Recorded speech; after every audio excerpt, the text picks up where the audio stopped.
Good day, everyone. So, my topic for today is about the trifocalization of education sector. And I'm Sarah S. Ramos, your discussant for today. So, before we start to our discussion, let me ask you first, what is the concept of trifocalization in the Philippine education? So, here is the possible answer. Management of the education sector has been given to three different agencies, namely the DepEd, CHED, and TESDA since 1994, each with its own area of focus.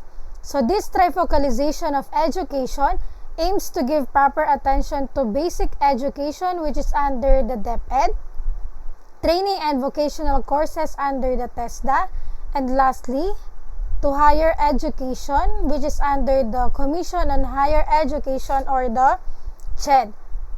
So when I took up the subject legal aspect of education, and my professor that time was Judge Rochelle Manuel, she told us to review this trifocalization of education because this will be included in the comprehensive examination, and this topic is also an important topic. So we are three reporters on this topic, and the topic assigned to me was to discuss the Commission on Higher Education or CHED. So CHED was created through the Republic Act number 7722 or the Higher Education Act of 1994. So in section 1 of the RA 7722 is the title, which is an act creating the Commission on Higher Education, appropriating funds therefore and for other purposes. Let's now move on to the historical background of CHED. So the Commission on Higher Education or CHED, as I had said a while ago, was established by virtue of RA 7722, otherwise known as the Higher Education Act of 1994, which was signed into law on May 18, 1994. The creation of the Commission abolished the Bureau of Higher Education and confined the jurisdiction of the Department of Education or DepEd to elementary and secondary levels of education. So before, it was Bureau of Higher Education. Then in 1994, it was changed to Commission on Higher Education or the CHED. So the tertiary level before is also under the DepEd, but in 1994 when CHED was created, the colleges, state universities, and postgraduate school are now under the Commission on Higher Education or the CHED. The CHED is under the Office of the President. It covers both public and private higher educational institutions, as well as the degree-granting programs in all post-secondary educational institutions. So our university, the Don Honorio Ventura State University, is under the Commission on Higher Education or CHED. Now let's move on to the vision, mission, and mandate of CHED. So if schools have their vision and mission, government agencies also in the Philippines have their vision and mission. So now, let's take a look on the vision, mission, and mandate of CHED. Vision: Philippine higher education system that is equitable in producing locally responsive, innovative, and globally competitive graduates and lifelong learners. Mission: to promote equitable access and ensure quality and relevance of higher education institutions and their programs. Mandate of CHED: pursuant to RA 7722, the CHED is mandated to, letter A, promote relevant and quality higher education, letter B, ensure that quality higher education is accessible to all, or what we call the EFA, education for all, letter C, guarantee and protect academic freedom for continuing intellectual growth, and lastly, letter D, to commit to moral ascendancy that eradicates corrupt practices.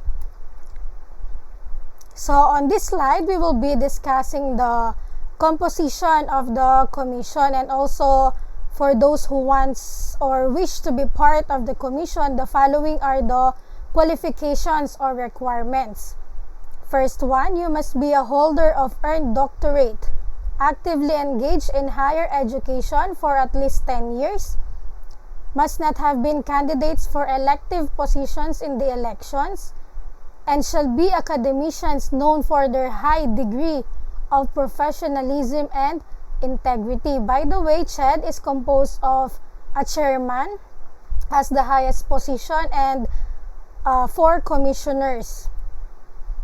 So here's the organizational structure of CHED. On the top, we have the office of the chairperson and commissioners. On the left side, we have higher education development fund staff. On the right side, we have international affairs staff, and etc. So on this slide, we have the present officials of Commission on Higher Education or CHED. The chairperson is Prospero E. De Vera. The 4 commissioners are the following: Lilian A. de las Lagas, Ronald L. Adamat, Perfecto A. Alibin, and Aldrin A. Darilag. So as you can see, on their professional titles, they are all doctorate degree holder, because it is one of the requirement to be part of this commission. So the Board of Advisors shall compose of the following: letter A, the Secretary of Education, Culture and Sports as chairman. Letter B, the Director General of the National Economic and Development Authority or NEDA as co-chairman. Letter C, the Secretary of Science and Technology. Letter D, the Secretary of Trade and Industry. Letter E, the Secretary of Labor and Employment. Letter F, the President of the Federation of Accrediting Associations of the Philippines or FAAP. And G, letter G, the President of the Fund for Assistance to Private Education or the FAPE. Next, we have the power and functions of the Commission, which is enclosed in RA 7722. There are 15 power and functions of the Commission. Number 1, formulate and recommend development plans, policies, priorities, and programs on higher education and research. Formulate and recommend development plans, policies, priorities, and programs on research. Recommend to the executive and legislative branches priorities and grants on higher education and research. Set minimum standards for programs and institutions of higher learning. So these are all self-explanatory. Next, we have monitor and evaluate the performance of programs and institutions of higher learning. Identify, support, and develop potential centers of excellence in program areas needed for the development. Recommend to the Department of Budget and Management or the DBM the budgets of public institutions of higher learning. Rationalize programs and institutions of higher learning and set standards, policies, and guidelines. Develop criteria for allocating additional resources. Direct or redirect purposive research by institutions of higher learning. Devise and implement resource development schemes. Administer the Higher Education Development Fund. Review the charters of institutions of higher learning and state universities and colleges. Promulgate such rules and regulations and exercise such other powers and functions. And lastly, perform such other functions as may be necessary for its effective operations and for the continued enhancement, growth, or development of higher education. So as an additional information, here is the latest news about CHED. During an interview with Prospero E. De Vera, the Commission on Higher Education chairman, when he was asked on the future of the mode of schooling in universities and colleges in the Philippines. So here is what he say. From now on, flexible learning will be the norm. There's no going back to the traditional full-packed face-to-face classrooms. The Commission has adopted a policy that flexible learning will continue in school year 2021 and thereafter. Next, this was also published on May 24, 2021. During an interview when the CHED chairman, Prospero E. De Vera, defends the Commission's policy to continue flexible learning, he said that you mix and match the available options depending on the situation of students, teachers, connectivity, health situations on the ground. You cannot have a one-size-fits-all policy at this point in time. So that would be all.